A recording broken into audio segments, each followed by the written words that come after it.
What's up, YouTube? We got some pretty cool vehicles here. You see can't use them on the public roads. That doesn't mean they don't look cool. So here's one from the back. Let's see if we can see inside.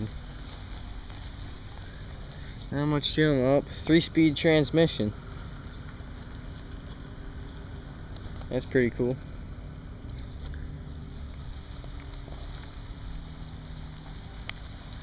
And then over here, we got something even cooler. Old Cushman. And tubes, you know all about Cushman. Nothing better. This one's a 3-wheeler. Tire's flat, so they haven't used it in a while.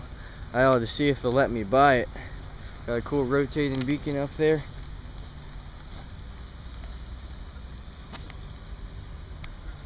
Alright, YouTube.